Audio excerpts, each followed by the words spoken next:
We begin today's shiur 6 lines from the top of Daf Pei Vav. Before we continue with the Gemara itself, we glance at the side where we have a nosei, a topic heading, which reads, Hamoicher shtar choiv lechavero, someone who had a debt to collect. We'll call that the bill of debt, and he sells that bill of debt to his friend. The friend then will have the ability to collect that debt.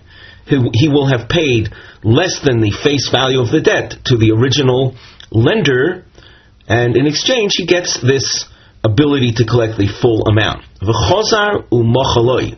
And the original lender, after transferring through a sale to someone else the right to collect, the original lender forgives the loan. Machul. It's effective. The loan, the borrower does not have to pay back the money. Now, in the meantime, you'll ask, but didn't someone pay for that, right? Is he to lose out? So the halacha we just said was focusing on the lova. The lova's obligation to pay back the loan is removed. What about the purchaser? Is he not losing out? So as we go on in the Gemara, we're going to run into this as a subtopic, which we've noted on the side as a tatnosei. Ha'im ha'moichel chayav lefatzois es halokech. Does the original lender who now forgave the loan, does he have to compensate the one who purchased from him? So now the Gemara. Gufa, Omar Shmuel. Gufa indicates a quote from that which we had seen before, and here it's brought in a more elaborate fashion, and it's the topic that we are focusing on this time. So Shmuel said, someone sold a shtarchov, a bill of collection, to his friend, and then he was moichel it. He forgave the loan. Mohul, that forgiveness takes hold. Vafilu yoresh mochel, even an heir has that ability, the heir of the lender. Omar Rav Huna Braid Rav Yoshua v'i pikeahu, if the one who purchased the bill of collection is pikech, is smart, he's on the ball, he's aware of what could happen to him. Mekarkish le zuzi, literally he'll jingle some money in offering money to the borrower. The kosav le shtora bishmei, and the borrower. Now, this is of course before the loan was forgiven. I would say obviously before the loan was forgiven. So you have a borrower that knows he owes money. So what the purchaser is going to say, you owe money to Mr. A. So instead of that, I bought the rights to collect, so write a shtar to me, write a new bill of debt, and here I'm even paying you for that, so that it's no loss to you. You have to pay the loan anyway. So write the shtar in my name, as presenting it or creating an image that I am the one that loaned you the money. Therefore, if in the event the original lender forgives the loan, that has nothing to do now with the lokech. The lokech still can collect. Let us glance at the Rashi. The upper part of the narrow lines, the fourth narrow line, mekarkish lezuzi la loive v'socharo bohen. He hires him, the purchaser of the bill of collection, the bill of debt, hires the love lichtov lo shtar chov bishmo, to write a contract or a document indicating a loan has been taken. With the lokeach as the lender, with the purchaser as the lender, before the borrower and the original lender come up with some kind of scheme between them. The Gemara continues. Omar Ameimar. Now here we're going to focus on the situation where that wasn't done, but rather, like we said originally, the original lender forgives the loan after he sold it to the lokeach. Meimar says, "Man de doyin dina de garmi." This expression, doyin, is to judge. Dina de garmi, cases of causative damage. there is in tort law a concept of direct damage, where let's say Mr. A punches Mr. B in the face. That's an example of direct damage. And then you can have situations where you didn't do something in a direct fashion, but as a result of what you did, someone lost. Rashi says, "Man didoin dina degarmi hamechayev es hagorim hefsed lechavero." That school of thinking, and because what we're saying is really a point of controversy, but that school of thinking, it happens to be Rebbe Meir, that even when you're in a causative situation, and within the realm of causative damage, there's an additional category called groma. We're not going to get into those differences. The Rishonim elaborate on that in Maseches Bava Kama. For our purposes, though, we're using this distinction between direct damage and causative. Here, the seller of the bill of debt didn't directly he didn't tear up money belonging to the purchaser. He did an act, we call it an indirect type act. He forgave the loan to the borrower, and as a result of that, the purchaser of the bill of collection will now no longer be able to collect. So, do we hold someone responsible, financially responsible, to make reparations for that kind of causative loss? So the one, Rebbe Meir, who says yes, in this case then, Magvi Bey Demei Shtora Ma'alya.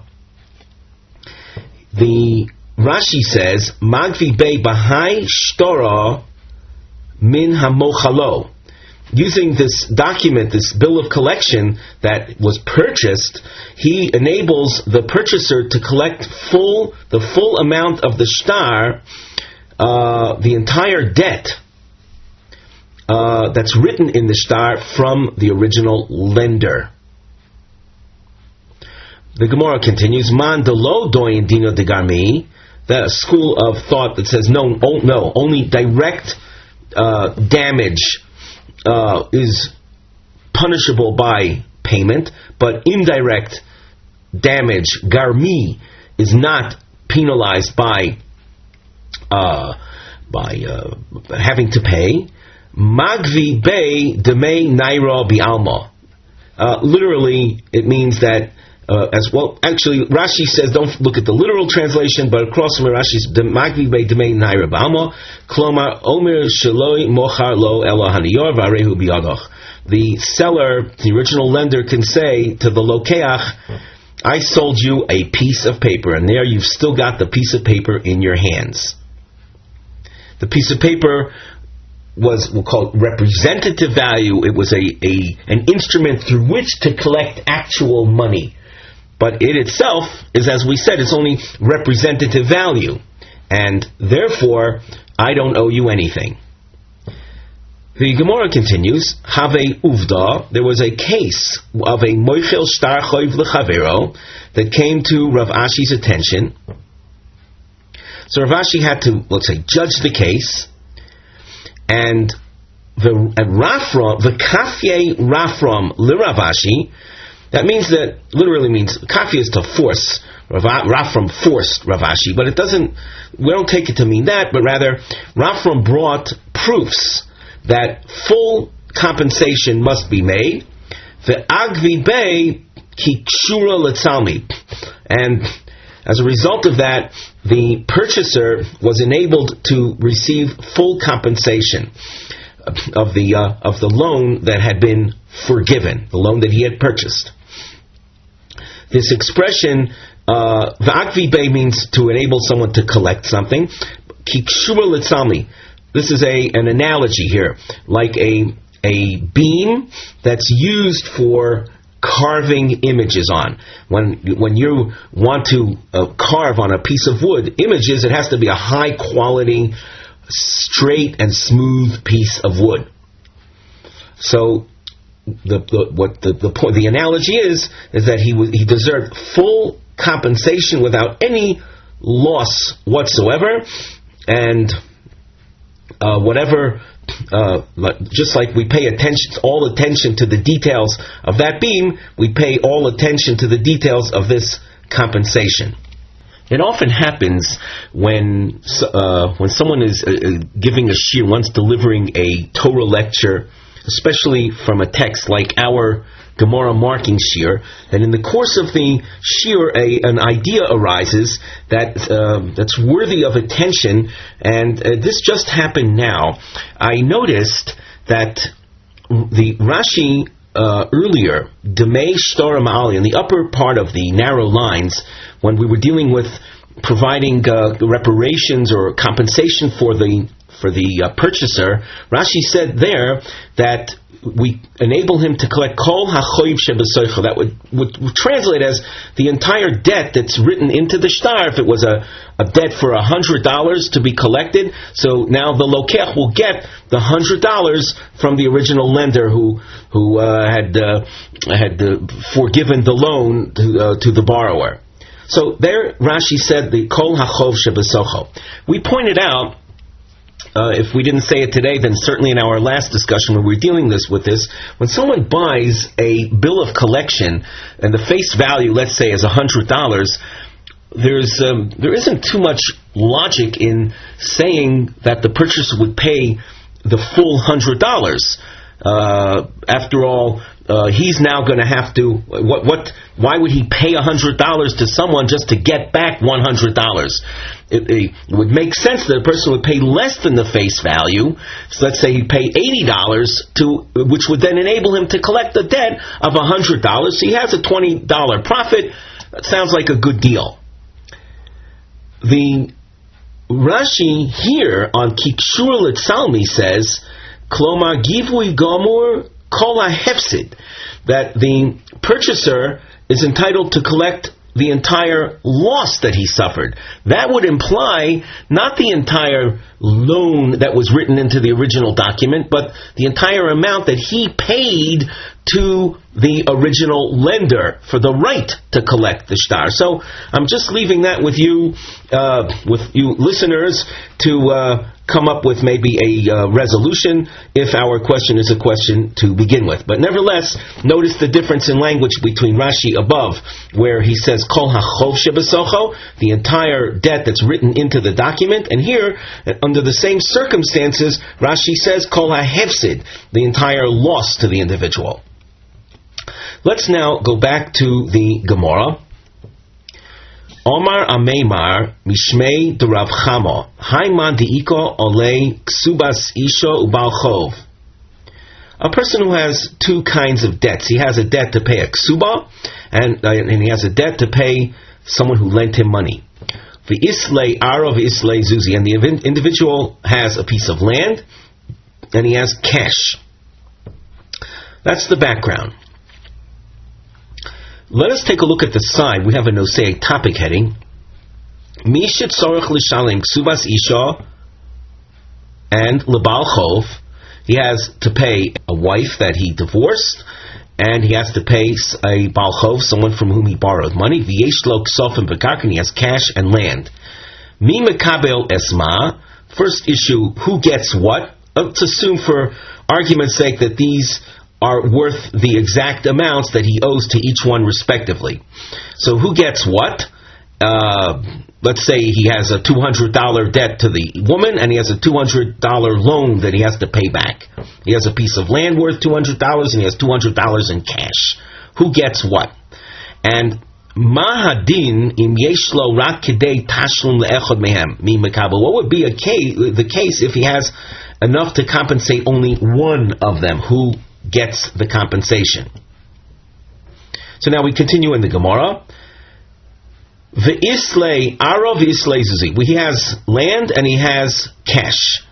Lebal choiv misalkinon le bezuzi. The balchov, he pays off. Literally, misalkino means he removes him. It means he removes the debt by paying him cash. Leisha misalkinon lo ba'ara. And as far as the woman is concerned, he transfers ownership of the land to her. Hai ki dinei v'hai ki dinei. Each one in accordance with what they deserve. Meaning, the lender lent him cash, so he gets paid back cash. The woman, when she got married, she was reliant upon the husband's land, real estate. She wasn't relying on portables that he may have had for her ultimate compensation, but rather relying on land. So she was relying on land. She gets the land.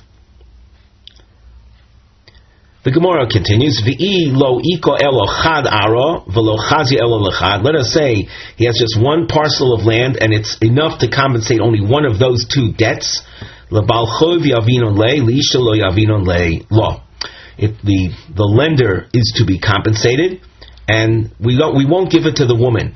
Why is it so important? What's the urgency of compensating the lender? So that people will continue to be motivated to loan out money. If people see that I loan money and someone else gets paid back, someone other than the lender, they'll say it's too risky a business to lend out money, and there's a concept, shalotino delis b'fnei lovin. We don't want the door of loans to be locked in front of people that want to borrow. So it's to the world of commerce and the world of needy people that the lenders get paid back, so that they'll always make their funds available to others. The woman, that level of urgency is not there. My taimo, why not? Isn't there a consideration that if the woman doesn't get compensation, that will deter her from wanting to get married? So we say, don't worry so much about that. More than a man wants to marry a woman, say a woman wants to be married. Omar lei Rav Papa le Rav Chama. In learning Gemara, when you see the expression Omar lei, it at times can mean a question. So that Rav Papa here is posing a question of clarification to Rav Chama. That's why you see a long question marking. What he wants to know is the following something that you really said. Vadai de Amrisu Mishmei de Rava. Did you say in the name of Rava the following? Haiman Demaski Be Zuzi Vis Le Ara. A man from whom money was being collected. In other words, someone who owed money. And he has a piece of land. And the lender comes to claim his debt. The Omar lei, and the borrower says, Zil shkoil me'ara, go collect your debt from the land. Amrinon lei, we tell the borrower, Zil zovin at v'aisi hav lei, you go sell the land. In other words, the trouble involved in selling a piece of land is upon you. You sell the land and bring cash to the one that loaned you the money. So did you say that? Asks Rav Papa to Rav Chama. Did you say that in the name of Rava? Omarle lo. No, I didn't say that. Well then, Eimoli gufa deuvda hechi have. So then tell me what happened? What gave me the impression that you said that? Before we go on, then what would appear is the law that if someone owes money and he doesn't have any cash, the borrower can say to the lender, here, take this piece of land and accept that as compensation. So then, why was it said in the name of Rava? Why was it ever said in the name of Rava that we impose the trouble of selling the land on the borrower? So Rav Chama answers, you want to know what happened, why that had been said? There was a fellow that owed money, and the creditor came to collect his debt, and once again the borrower had cash, and the creditor came to collect his debt, and the borrower said, that cash, that's not my money, that belongs to some idol worshiper, it's not mine.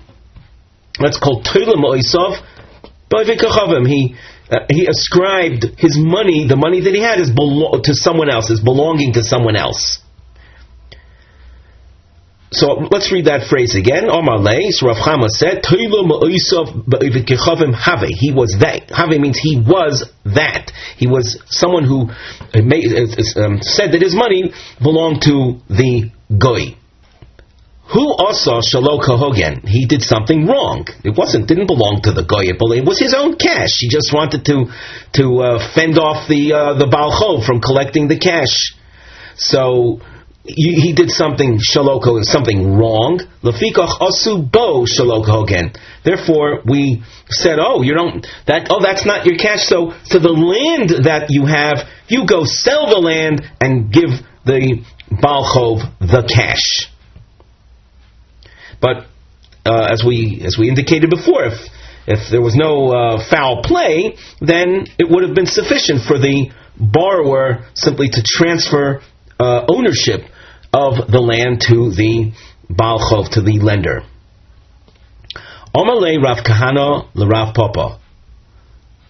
L'didcha di Amris, according to you that says Priyas Baal Chov mitzvah, that there is a fulfillment of a positive command in paying debts. Omar, imagine a guy says, and this isn't too hard to imagine, unfortunately, Lo nicholi David mitzvah. He says, I don't want to do the mitzvah. In other words, I don't want to pay back the debt. But the focus here is on the mitzvah element. He says, I don't want to do the mitzvah of paying back the debt. Mine. How do we deal with a person like that? So Rav Papa answers, Omarle, Tanina, as far as your question is concerned, we have a Tanaic source that answers it. The Tanaic source deals with sinners, people who do not fulfill mitzvahs, and oftentimes you find references throughout the Shas of a person violating a mitzvah gets malchus. That's because, as a rule of thumb, negative commands in the Torah that are violated are punishable by lashing. For example, the Torah prohibits the consumption of unkosher meat. So someone deliberately, after receiving a warning not to do so, goes ahead and eats a ham sandwich. So that is culpable of receiving lashes. They're referred to as 40 lashes. Technically speaking, it's 39 lashes, but it's referred to as Malchus Arboim. So the source says, Bamedva Mamurim, when is it said that the 40 lashes are administered? And 40 means that's the 39 lashes is the top number that you could give for one offense. When is that the case? But mitzvahs lo yisaseh. When it comes to the violation of a negative command, where the Torah says not to do something, and you were warned not to do it, and you go ahead and deliberately do it within seconds of hearing the warning. Avol, the mitzvahs aseh, when it comes to positive mitzvahs, positive commands, where they're stated in the proactive fashion, kigon shomrim lo aseh sukkah, make a sukkah, v'yeinu osin, he doesn't make the sukkah. I would say that when we say aseh sukkah, it doesn't literally mean the building of the sukkah per se, but it means aseh sukkah, make the sukkah and dwell in it. The mitzvah of sukkah is to dwell in the sukkah. And he doesn't do that. Lulav, v'yeinu osin, he's told to perform, take the lulav on sukkahs, and he doesn't do it. What do we do with recalcitrant individuals? Makin oisoi ad sheteitze nafsho. We beat him up till the point of his soul's departure. In other words, the idea of a limited number of lashings does not apply. So here, if someone has a mitzvah to pay back the loan he doesn't want to, so now you know how to deal with him. We're continuing at the top of Amud Beis. We just read the first sentence there. In the middle of the line, Bo minei Romi bar Chamo me Rav Chisda. Romi asks a question of Rav Chisda. Then, before we read the question, let's glance at the side under the Nosei topic heading. Chefetz hamunach b'tzidei rishus harabim. Ha'im nechshav konui lebailim. when we want to, let's say, transact something, and the item that needs to be transacted is not lying in a public thoroughfare, but off to the side of the public thoroughfare. Tzidei Rishus Ram, Tzidei from the word tzad, the next to or on the side of.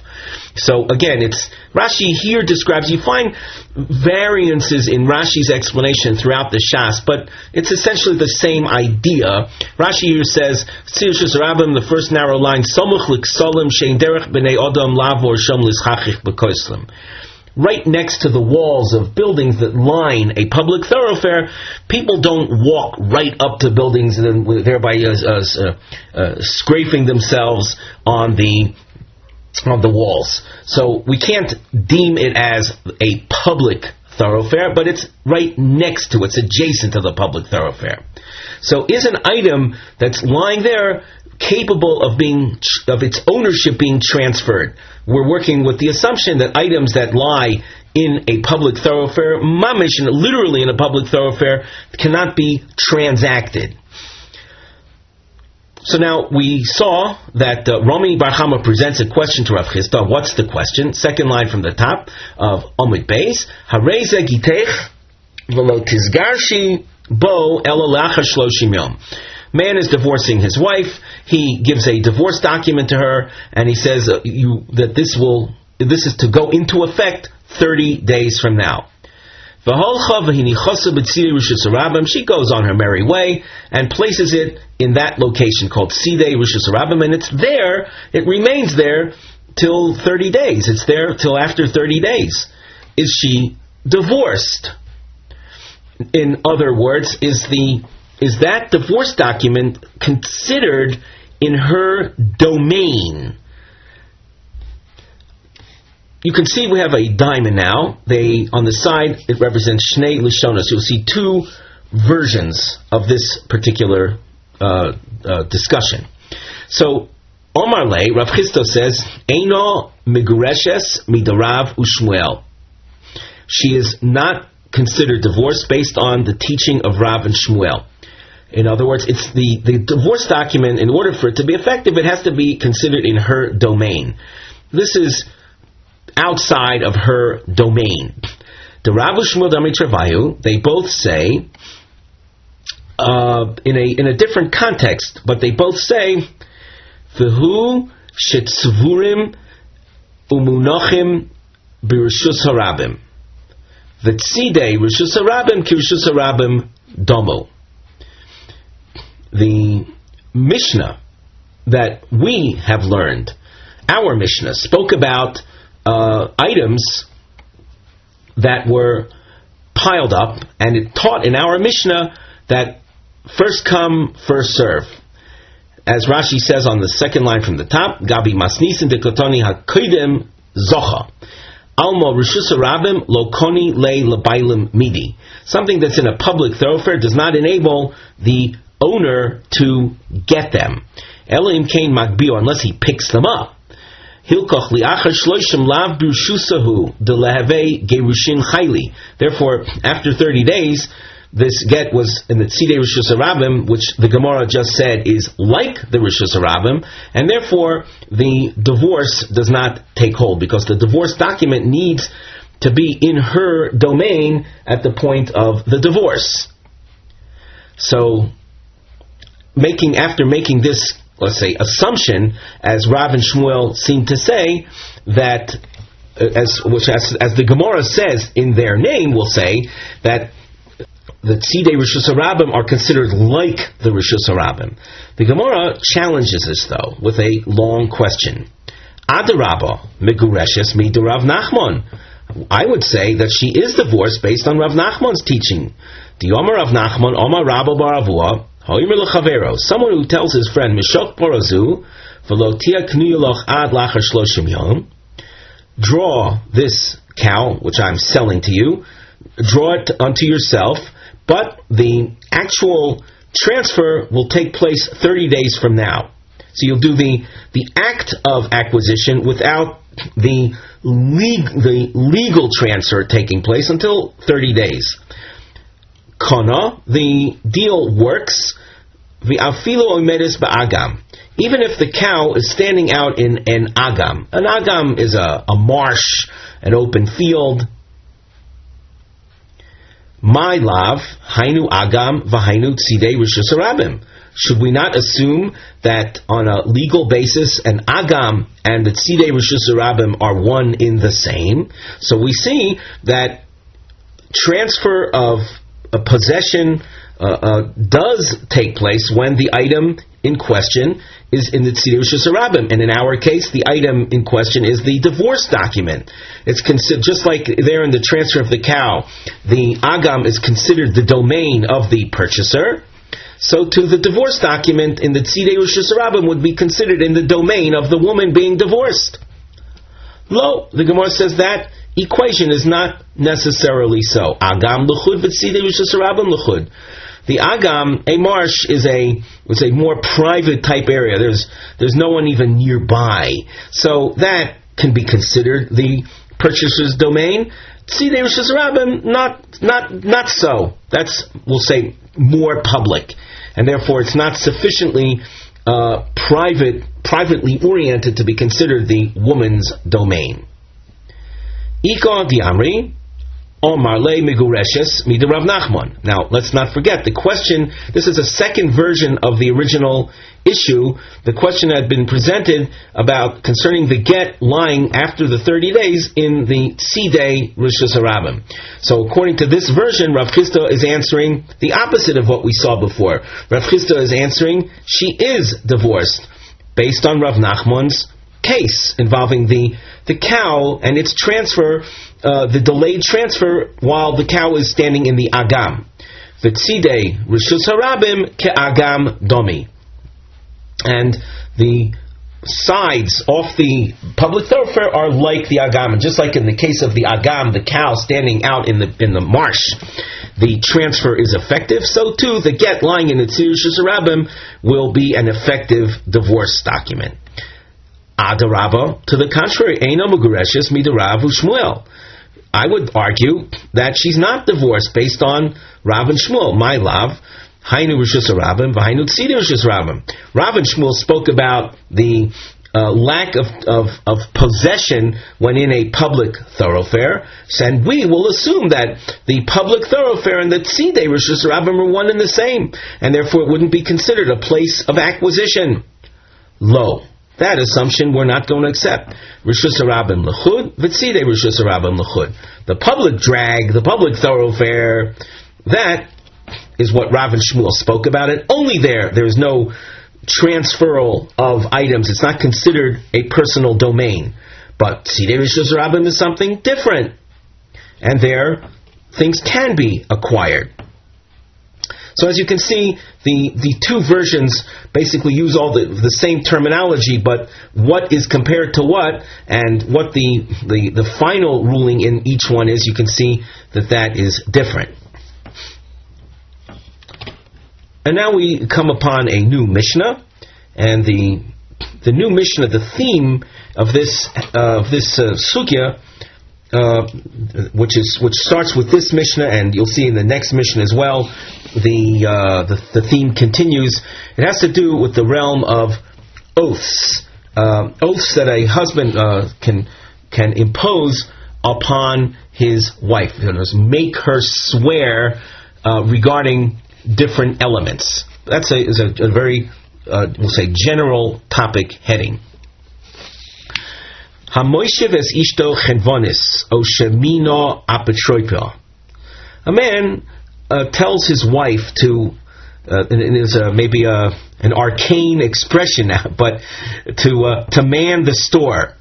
Of course, you would say that's inherently contradictory here. She's a woman to woman the store. It means that the husband has items and he wants her to take care of the sales of those items by being in charge of the sales while in a store. So he appoints her to be the chenvoni, or mino apetropa. That means he appoints her to be the executor of the house funds to make purchases, sell things, hire workers, to deal with all financial aspects of running the house. So he appoints her as the apatroipa.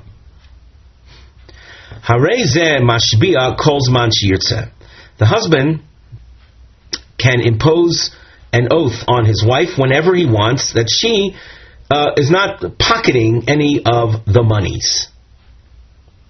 Rabbi Lezer Omer Afilu al pilcha v'al isasa. Here we're just going to translate. Things have to be clarified, but nevertheless, he says even on her pilcha has to do with her spinning of the wool, and isasa and regarding the dough. So what Rabbi Lezer seems to be saying is that a man can impose on his wife a shvuah concerning any financial concerns of his, regardless of whether she was officially appointed to be the chenvonis or to be the apatroipus. Let us point out that from this point, from this Mishnah till Pei Ches Amud Beis, we're going to be dealing with the general topic of oaths, of imposing shavuos, and ultimately it's within the realm of financial matters, payments that need to be made, how much was paid, how much was not paid, and oaths that go along with that. As far as our immediate topic, we're going to be dealing with, as we saw in the Mishnah, oaths that a husband can impose on his wife. As we continue in the Gemara, we'll notice some triangles, and on the side, under our Nosei Mivneh heading, the triangles represent nisyonos, attempts lifshoit hashe'elah, to resolve the question. What question? Ha de Rebbe Elazar soiver shebal yochel ashpia es ishta al pilcha visasa heim ze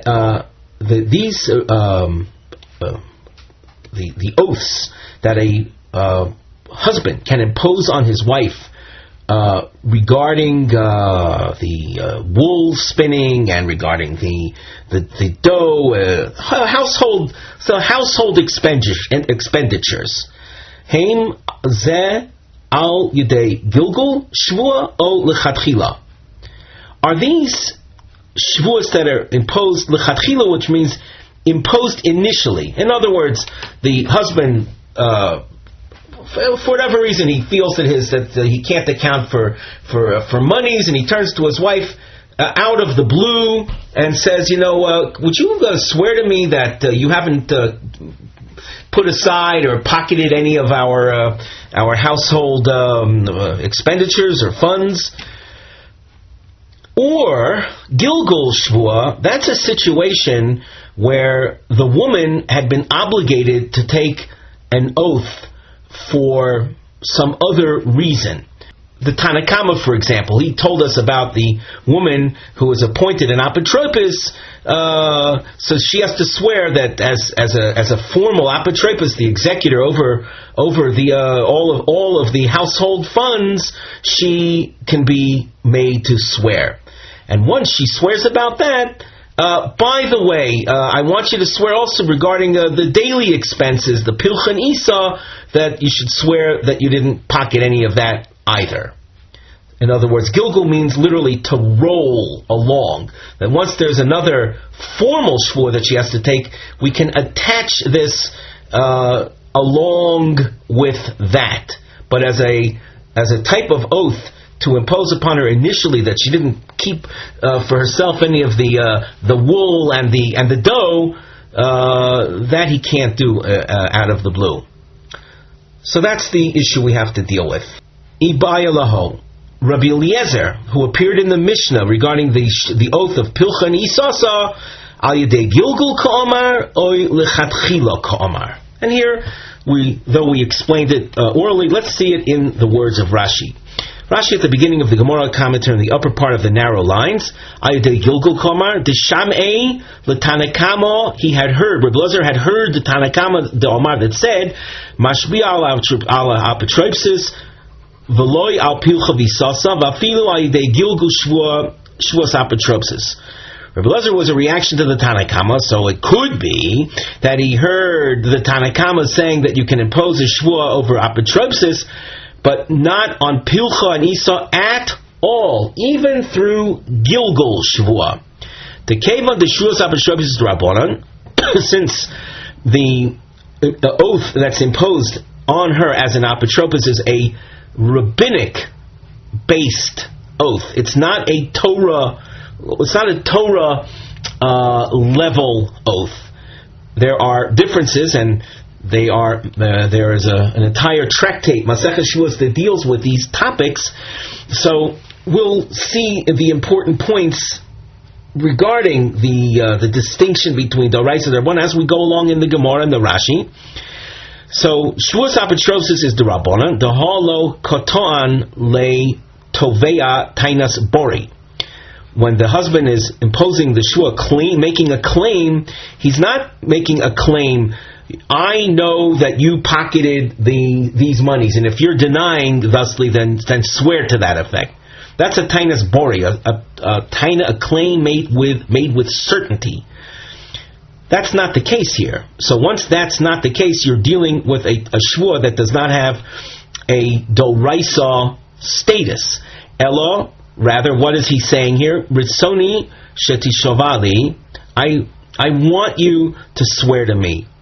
That's all. I want you to swear because I have my doubts. I'm not sure, so I want you to swear to quiet my feelings. Lo megalgalinon al yodah shvua achriti. When your basic shvua, like the shvuas apotropsis, is derabanan, it doesn't have the strength to have another shvua attached to it. The shvua of Pilcha and Isa. V'asa Rabbi Eliezer lemeimar hecha dehoshiva chenvonis. When a husband appoints his wife as a chenvonis or an apotropsis, migu de mishtaba apotropsis, since she's taking the shvua of apotropsis anyway, mishtaba nami al yedei gilgul al pilcha v'isasa de megalgalin b'derabanan. So here you see the point of machloikis according to this approach between the first opinion and the Mishnah. Rebbe Eliezer is, does a shvua derabanan enable Gilgul shvua to take place, to be extended from it? That's one side of the analysis. Rashi continues, O lechatchilo komar, dafilu lo mino apotropa, mashbia al pilcha sharei apotropsis he. Even without a formal appointment as an apotropos, a husband, according to Rebbe Eliezer, can impose a shvua on his wife because she's effectively an apotropsis. She's effectively, because of her role as the housemaker, she's constantly purchasing and maybe selling items for the daily maintenance of the house. And hence, Rebbe Eliezer is saying that the shvua pilcha v'isa is not something that arises only in a Gilgul shvua situation, but even as a self-contained and isolated oath. So now let's try to resolve that. We continue in the Gemara. Tashma Omru lo leRebbe Eliezer.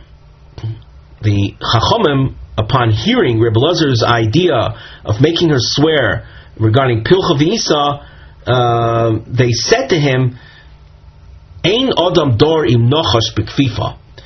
Literally translated, a person cannot be expected to live in the same basket along with a venomous snake. A woman, according to Rabbi Eliezer, is subject to having to swear, and we've mentioned this in the past. I'm sure everyone understands this intuitively, that swearing is a very unpleasant thing to do, and to have an oath imposed on you is say something that could be a harrowing experience. So their reaction to Rebbe Eliezer is, how can you expect a woman to continue living like that if you can make her swear on Pilcha v'Isa? If you say that Rebbe Eliezer's his own opinion was that husband can out of the blue impose initially a shvua of pilcha isa without the Gilgal institution, then I understand why they reacted, why the Chachamim reacted so emotionally, so harshly to Rebbe Elazar's point of view. To have that the woman is always under the threat of having an oath imposed on her. Eloi Amr de Gilgal. But if you say that the Pilcha v'Isa oath is only through Gilgal, my nafka law mina, why then should it be such a problem? Why should it be of any concern to the woman? After all, she's chayeves anyway. There's a unanimous agreement that when a woman receives a formal appointment as an apotropsis, that she is thereby subjecting herself to a shvua. So why should it matter if he can make her swear about pilcha v'isa as well as an attachment to the apotropsis shvua? The answer is, even then the woman can claim, I can't live with a man like this. The Omrole, she says to him, Kevon de Kadaikis Basroi Kule Hai, since you're so picayune with regard to my daily behavior, Rashi adds to this,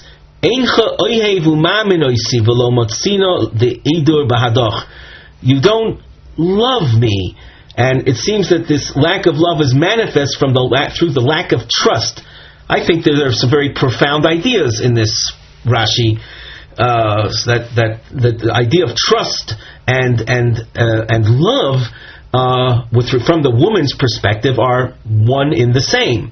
And since you don't trust me, and that you're questioning even such minor, minuscule activities as my preparing dough and spinning the wool, well, I can't. Lo matzina de'eder b'hadoch. I can't live with you. It's like living with a snake. So from this discussion, you don't see conclusively if the pilcha v'isa oath of Rebbe Elazar is something that can be imposed in isolation or only as a result of Gilgal shvua.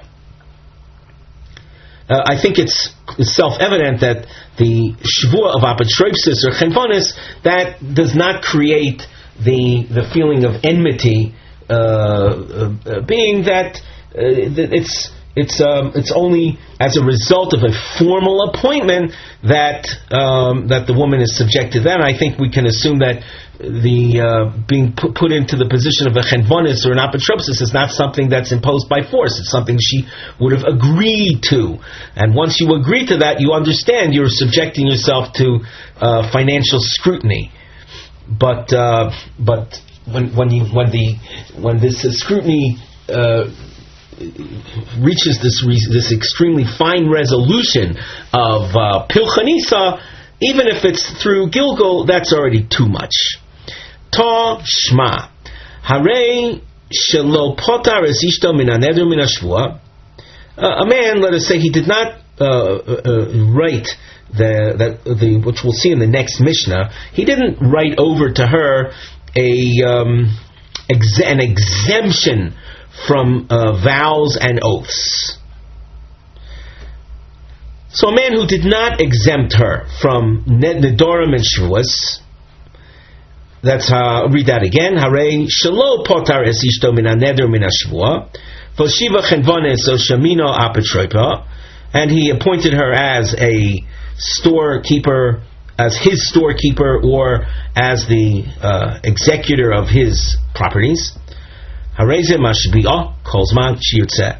He can impose the shvuas that we've referred to whenever he wants. Lo hoshiva chenvonis v'lo mino apotropia. If he didn't formally appoint her as a chenvonis or as an apotropsis, eino yochol lahashbi'ah. Then he has no grounds on which to impose an oath on her. Rebbe Elazar Omer, Afal pi shelo hoshiva chenvonis v'lo mino apotropia. Even if he had not appointed her as one of those, harei ze mashbi'ah kolzman shiyirtzeh. He can nevertheless, as her husband, impose on her the need to swear whenever he wants. She'ein lo ha'isha shelo nasis apotropos sho achas b'chai bailo al pilcha v'al isasa.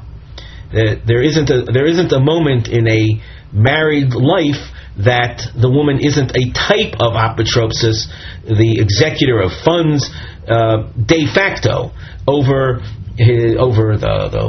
the daily affairs like the spinning of wool and the preparation of baked goods, which involves, as we said before, it involves the sale and purchase of items on a daily basis. Omru lo, they said to Rebbe Eliezer, if that's what a husband can impose on a wife, namely a shvua in isolation of pilcha v'isa whenever he wants, they said to him, Ein adam dorim nochash b'kfifa. How can a person live with a snake in the same basket? How can you expect a woman to live like that? Shma min, also from this presentation of Rebbe Eliezer, you can see l'chadchila shma mina, that it's an oath that can be imposed even detached from the shvua of chedvanis and apotropsis. After all, he's saying here, even if she wasn't appointed formally as that, the husband can nevertheless impose a shvua regarding pilcha v'isa. And now we have the Mishnah that we just alluded to, and on the side we have a topic heading, Hapoter ishto mishvua, one who exempts his wife from vows. And it's all within this context. Now there's quite a bit of marking you see in the Mishnah. You see underlining and numberings. The underlinings highlight the text that will be presented, that the husband writes to his wife concerning exemptions. And we want to know how far does each one of these, how far do these exemptions as expressed in each different form, how far do they go? What do they include and who is included? So the Mishnah. Kosav law. Man writes to his wife, Neder ushvua ein li olayich. Imposition of vows and oaths I do not have upon you. I relinquish that. The Gemara itself will ask, which kind of shvua is he exempting her from? So we'll see that in the Gemara itself. But in the meantime, we're learning about a general idea of shvua exemptions. So if he says this, that this language that we just underlined, ein yochol lashbiya, avol mashbiyahu es yorsheha ves haboyim birshusa. So his wife he cannot ask to swear, but he can impose an oath on her heirs. In other words, if a man divorced the wife and she died, and her heirs are coming to claim from the husband the ksuba that he owed their mother or their benefactor, so they will, according to what we're seeing here, they will have to swear these, what's called, Rashi makes references to shvuas hayorshim, meaning that they will have to swear that we were not told at the time of our mother's or our benefactor's death that she had received anything prior to this. And we didn't find amongst her documents any indication that her shtar ksuba, that her ksuba had been paid. So, though the woman herself is exempted from oaths that he would impose on her, the heirs can be still made to swear, as we just explained. Those are people that may have purchased from her the ksuba rights. We discussed earlier people who buy bills of debt.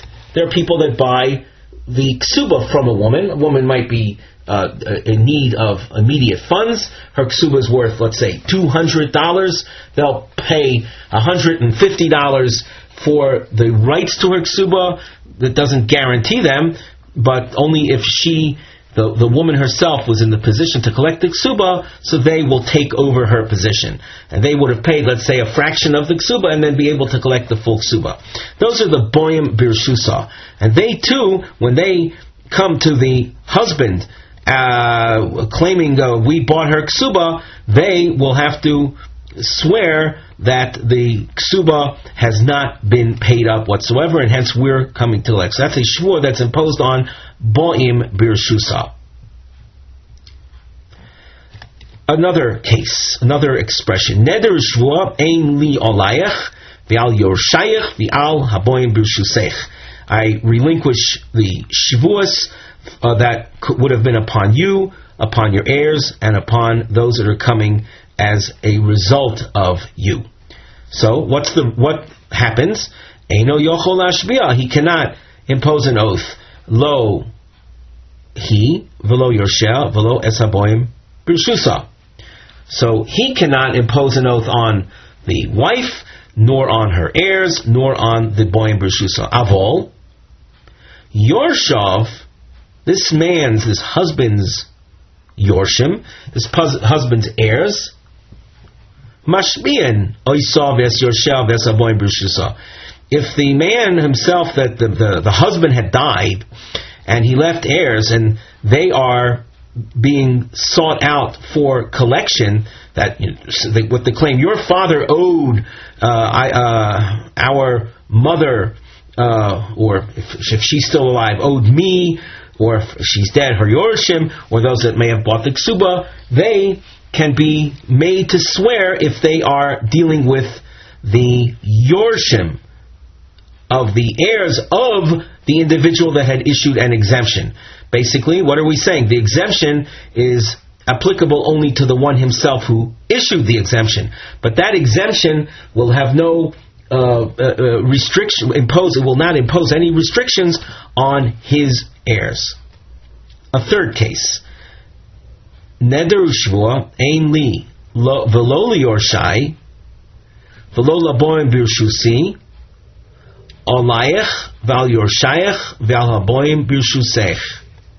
So here's a much more elaborate expression. What is covered by this? So eino yochol ashbiya lohu, who cannot impose oaths? Not himself, v'lo yorshav v'lo haboim birshuso. Not himself, not his heirs, nor those that are coming through him. Lo osa v'lo yorsheha v'lo haboim birshusa. And all of those people are exempted from the shvua. The woman herself, her heirs, and those that are boim birshusa. We didn't explain a technical point that when the husband exempts from a shvua, that I won't be able to, nor my yorshim, nor the boim birshusi. That's a case where a man had sold his properties to purchasers, and the purchasers are being sought out as a source of collection by the woman who had a ksuba that predated the sale of those properties. So this exemption is saying then that they will not be able to impose the previous mentioned shvua on the woman or her heirs. We continue in the Mishnah. Holcha mikever baila lebeis avia o shechozer lebeis chamia.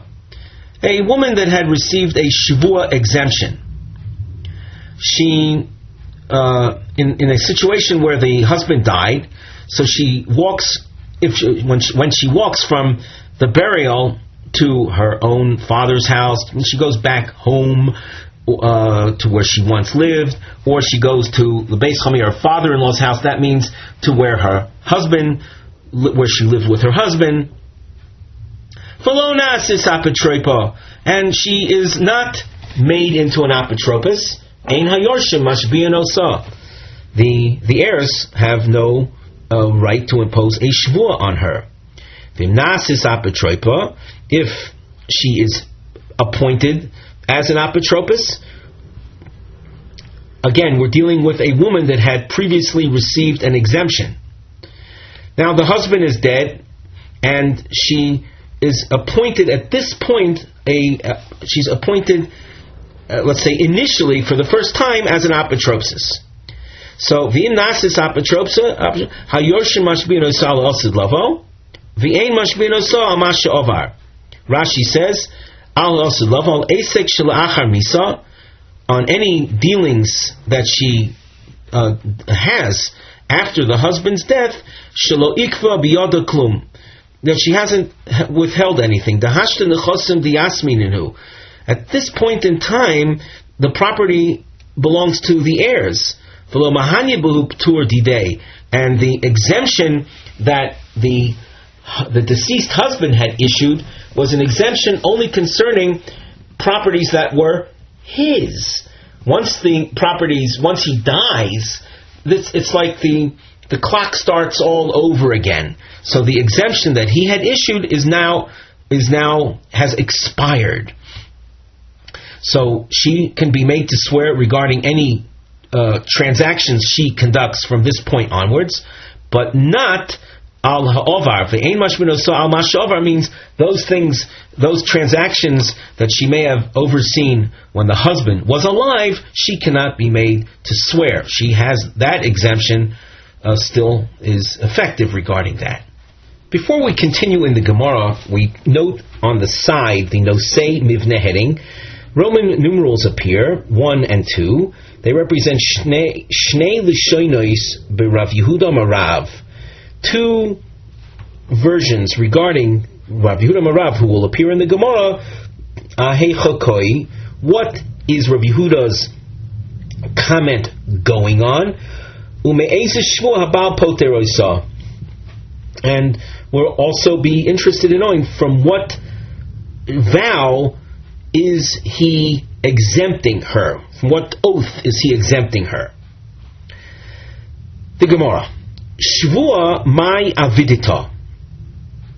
Let's look at Rashi immediately. Shvua mai avidita. Eze shvua stam. Which general shvua? Stam means something that's not identified. A general concept of shvua. Which shvua? She'isha chayeves l'bayla o liyorshav, that ordinarily a woman would be obligated to swear to her husband or to his heirs. Tekatani dechilo patra mashbia v'chi patra ein mashbia. That which kind of shvua is the subject of our Mishnah that says that if she receives a formal exemption, so he doesn't impose the oath on her, and when she is not exempted, she needs to swear. What shvua are we talking about? Omar Rav Yehuda HaRav. We continue at the top of Pei Zayin Amud Aleph. Al apotropia shenasis b'chaye baila, regarding apotropsis activity that she does during the lifetime of her husband. This, of course, is familiar to us from the previous Mishnah. Now, we must add that according to Rav Yehuda, according to this version, we're in Roman numeral number 1, and that needs to be emphasized.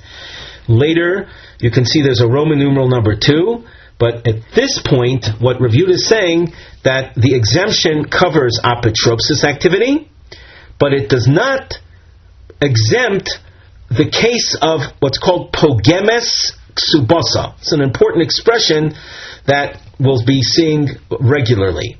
Now, let's look at Rashi at the top. Al apotropia potra b'ksivazos mishvus apotropsis im yoshivena chenvonis. If he points her, the wife, as the storekeeper, as the one in charge of formal sales and purchases in the context of a store, that exemption covers the apotropsis type activity. Avol im pogma ksubasa, desnamasisa pogemes ksubasa lo sifra l'bishvua.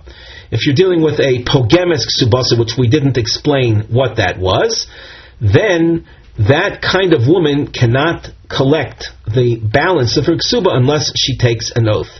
That situation of her needing to take an oath in a pogemes ksuba situation, lo niftara me'oisishvoy de t'nai, that she's not exempted with this exemption. The chipot Allah, when he does exempt her, mishvua de karomi hu Allah, The exemption regards those kinds of shvuas that otherwise the husband places on her, that the husband initiates. But a shvua that she brought on herself, this exemption doesn't cover that. So now, just a word about pogemes ksubasa. A woman comes with a claim to her husband, I want you to pay me the ksuba. Husband says back to her, what do you mean? I paid you the entire ksuba. And she says to him, you paid me, but just a fraction of it. My ksuba is $200, and yes, you paid me $50. I still want $150 of payment. That is called pogemes ksubasa.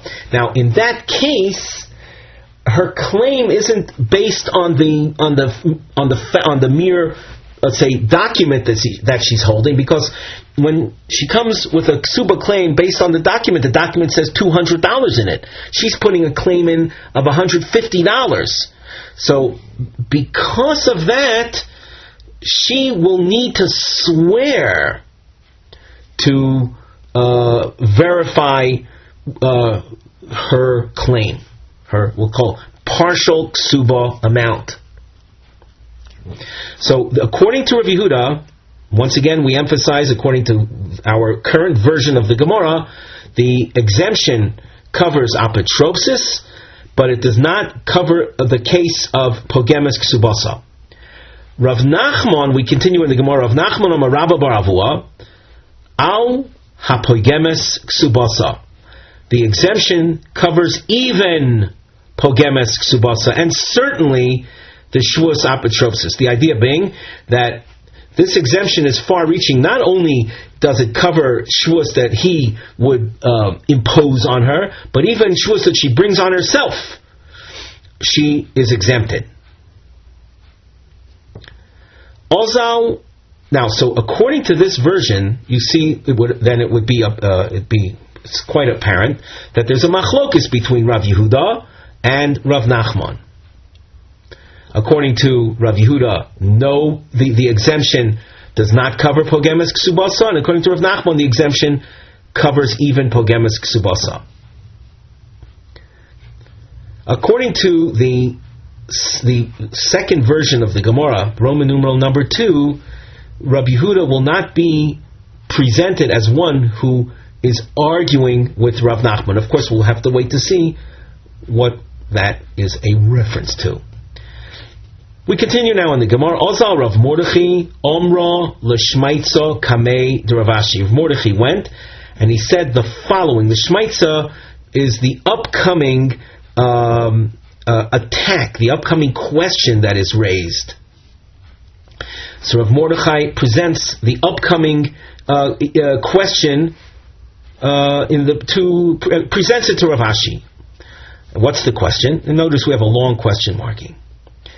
Bishlama Lamanda Omar. I understand, according to number 2, maybe Rav Nachman, Ala Poigemes Ksubasa, that there's an exemption that covers even Pogemes Ksubasa. Damaska Adaita, it can occur to a woman. Dilma Matzruchi Li Zuzi V'Shakilna Miksubasai. I might be in a position where I need money. People understand that in the course of life, people can be hard pressed for funds, and she'll take money on her ksuba account. The omra lay, and she'll say to her husband that upon receiving part of the ksuba money, we'll call an advance, she says to her husband, "Ksovli delo mishabisli." I want you to write a shvua exemption. Namely, in general, pogemes ksubasa needs to take an oath. And what did we say pogemes ksubasa situation is? But this was a situation where the woman acknowledges she received partial payment. Why would she have received partial payment? Because of circumstances like this. These are things that will occur to people. So in the course of requesting that advance payment, she also says, and by the way, would you kindly exempt me from having to swear later on when I want to collect the balance, when I might be in the position to collect the balance? But according to Rav Yehuda, that it's an exemption for apotropsis activity. When you look at things from the woman's standpoint, does she know ahead of time, before being appointed as an apotropos, that she's going to be appointed as an apotropos? Are these things that have occurred to people?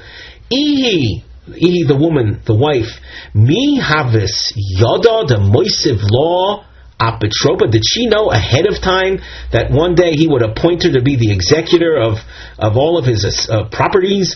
The omrole that would motivate her to say ksovli de lo mishpasli, write for me an exemption concerning the apotropsis activity. It's an unreasonable expectation, so that it seems to be very impractical to have a situation of an exemption covering a situation that's unanticipated. So Rav Ashi, upon hearing this, he says to Rav Mordechai, Atun aho masnisu law. You take Rav Yehuda's teaching and attach it or apply it to the Reisha. The Reisha of the Mishnah that spoke about a general shvua exemption, not knowing from the Mishnah what shvua it's referring to, and you interpreted that. You, Rav Mordechai, took Rav Yehuda's comment that spoke about shvuas apotropsin and referred it to the Reisha of the Mishnah, and as a result of that, you ended up having Rav Yehuda arguing with Rav Nachman, and then you come up with this question. Anan. We, says Rav Ashi, aho masninon law. We take Rav Yehuda's statement about Rav Yehuda made a statement concerning apotropsis, but we take his statement and attach it to the Seifa, the continuation of the Mishnah, and you'll see how Rav Yehuda was talking about one thing and Rav Nachman talking about something else. They're not arguing. What's the application of Rav Yehuda to the Seifa? So first we read the Seifa, and that's what you see in the frame. After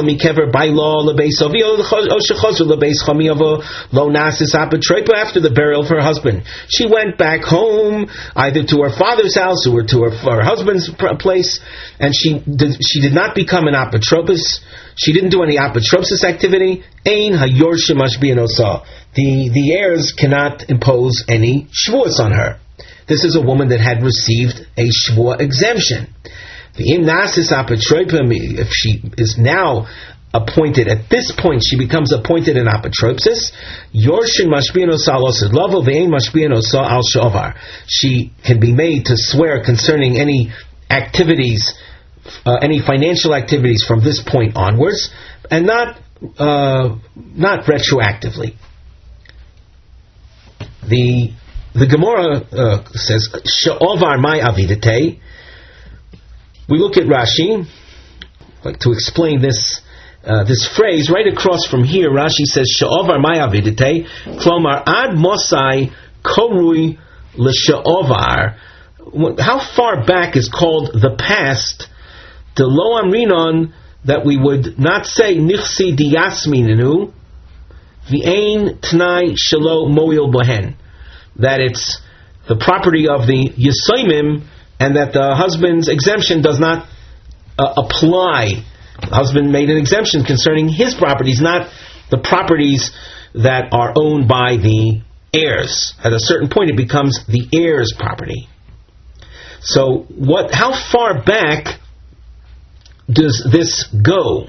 When the Mishnah says that we don't make her swear concerning the ovar, because at that point it was still the husband's properties. Omar Rav Yehuda Marav al apotropia shinasis b'chaye bal. She cannot be made to swear concerning apotropos activities, executor type activities, while her husband was alive. Avol bein miso lekvura mashbeinon law. However, any commercial activity that she conducted between the time of death and the time of burial, that's a time that the properties are considered the heirs. So they can impose shvuos on her. Rav Matana Omar, afilu bein misa lekvura lo mashpian la. So Rav Matana argues in Rav Yehuda and says that even sales that she might have conducted between the husband's death and the husband's burial, they cannot make her swear. And there's a reason for that. The Amri Nahardoi, in Nahardo it was said, it was ruled, lekarga lemazoni ulekvura mazveninon below achrozosa. Now we've dashed on like the kvura because that's the point of focus for our discussion. Sales of, let's say, heirs' properties that are made, sales that are made in order to pay off karga is a head tax. Mizoni is to provide for them their daily food needs. And lekvura means for the purpose of burying the husband. The heir's properties can be sold, masvinion, below achrozosa means without we'll say a public auction of the properties. When you have a public auction, you are able to fetch a higher price, or we like an anticipated higher price. But when it comes to things of this, we'll say urgency, sales can be made for whatever price that can be fetched for those sales. Rashi points out a few lines down from Mazveninon, Nichse diasmi below achrozosa, without the need for a public announcement. Achroza literally means a public announcement. There's a procedure that we don't have to get into the detail of, but it's a more time-consuming type sale when you subject it to the public auction. But here, shein sheus, there's no time, umosun ladover, there's no time to tarry with this matter. So, just like with regard to sales, we're going to sell and not necessarily get the best price for it, but because of the urgency, and by the same token, we're not going to impose an oath on her for that sale. It's impossible for her to avoid cheapening it, selling it at a cheaper rate, causing a loss. And if she would have to swear that I caused no loss, it would be a lie, be an oath, a false oath. So as far as the position of Rav Yehuda about his comment, he made a comment al apotropia.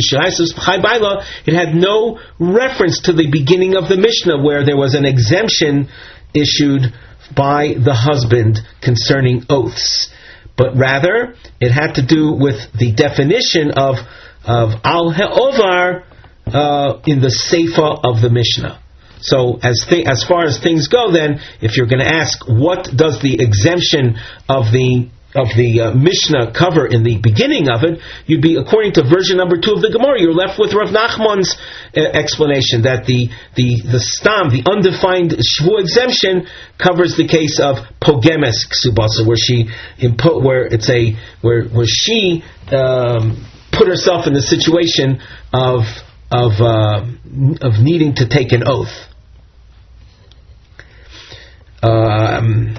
As far as what Rav Nachman's position is regarding Shvuas Apotropsin, so if we take a look at Rashi, let's look at Rashi together. We're backtracking a bit, but it's in the upper part of the narrow lines. Rashi says, Anan, Aseifo de Masnisin Masninan law. This was Rav Ashi's response to Rav Mordechai, and says that we take Rav Yehuda's point and attach it to the Seifa, the end of the Mishnah. The Mairi b'Shvuas Apotropen behedya. There, the Mishnah, in the end of the Mishnah, deals explicitly with Shvuas Apotropen. The Kotani, the Mishnah said, V'im nasis apotropia. Uda Rav Nachman, as far as Rav Nachman that appeared on the top line of the Gemara, Lava plukta Rav Yehuda itmar. He is not coming to as a response to Rav Yehuda whatsoever, because Rav Yehuda never spoke about the Reisha. Elo apirusha de Reisha itmar. He is dealing with the explanation of the beginning of the Mishnah. V'Rav Matona poligad Rav Yehuda b'seifa behei apitrobsis komar l'sha'ovar.